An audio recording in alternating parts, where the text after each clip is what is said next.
Hi, it's Debbie from Buckeye Homestead, and today I'm going to show you how I make my homemade fries. Like I said, I have done Weight Watchers a lot, and potatoes were always free on my plan.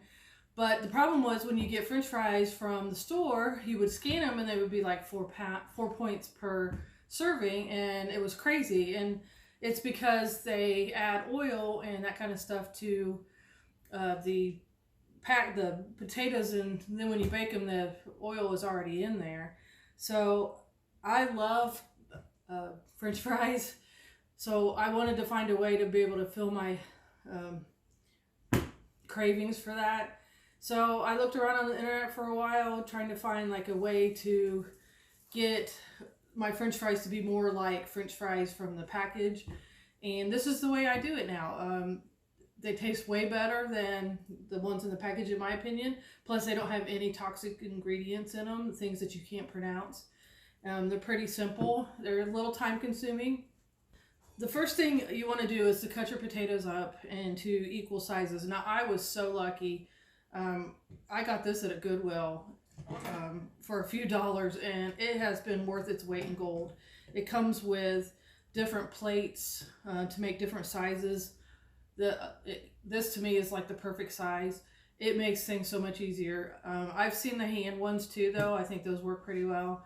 Really, I don't have to put a whole lot of pressure. And, you know, they cut them up really quickly.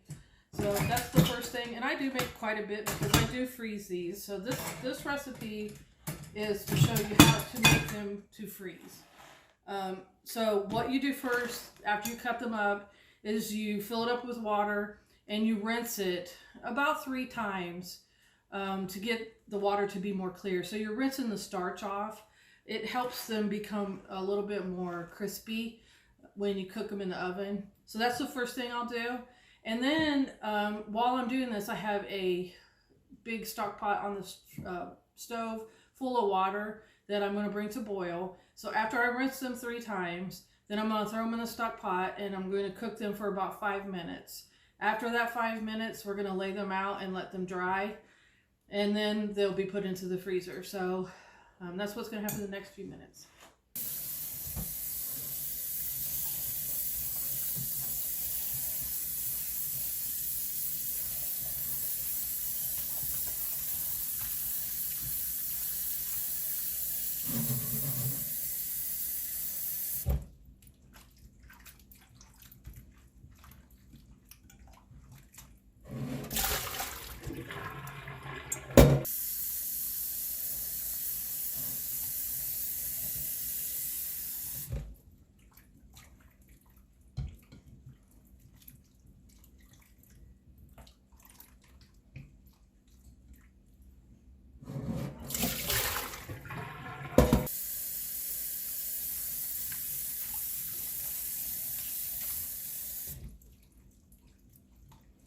So you can see after the 3rd time, the water is a lot clearer. It's not cloudy.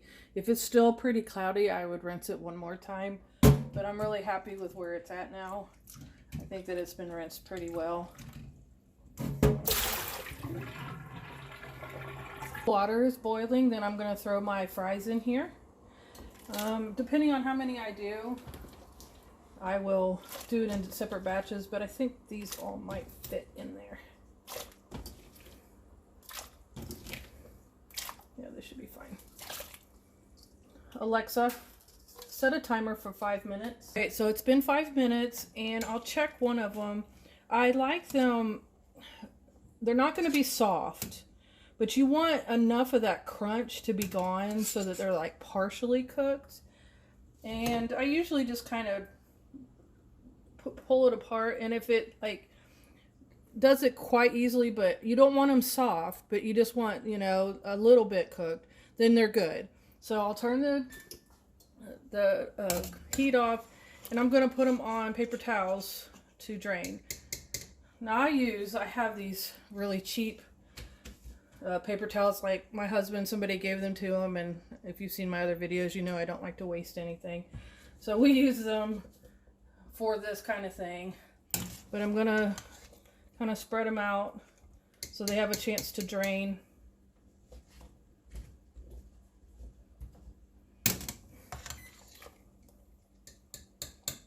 I'm going to blot them.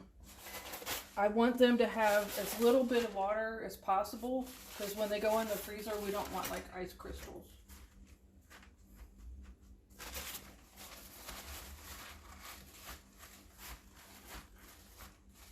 And once they're dry, then I'm going to put them on a parchment paper. And you'll see I'll just kind of line them up, single file. And I'll do this with all of them, and then I'll throw them in the freezer overnight, and then we'll come back tomorrow and I'll show you how I finish them up. Okay, it's the next day and these are nice and frozen. So what I do is I take a bag and I throw them in the freezer like this, kind of like what you would get at the grocery store. So I store them like this. I was able to get 2 trays, or 2.5 trays out of, I did about 12 good sized potatoes.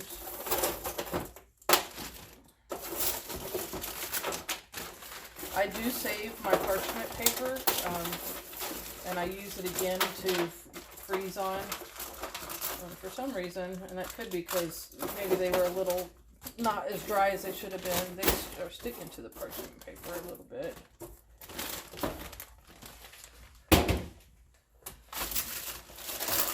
I do save it.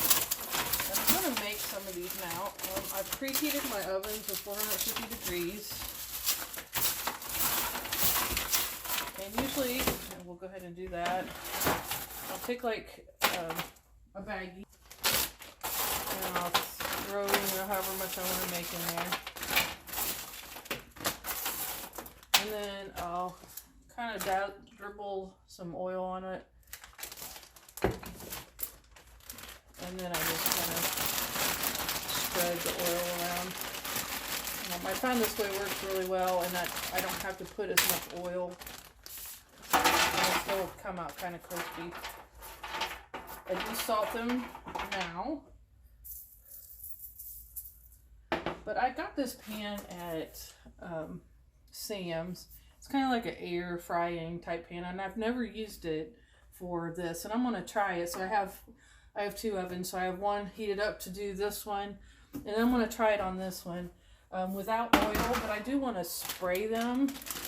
So I kind of want to make them Weight Watcher friendly, and I want to see like comparison how the two are going to compare, which one's crispy.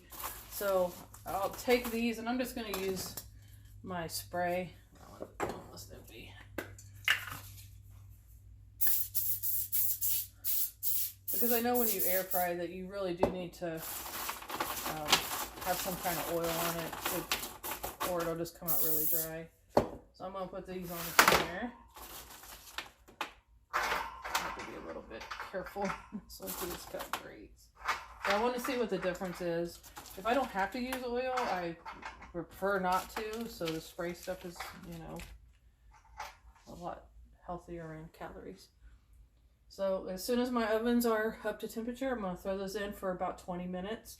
So I'll come back and show you what 20 minutes looks like. Alright, so here's the ones that were done on the tray. I'm going to go ahead and turn them. And this was 15 minutes.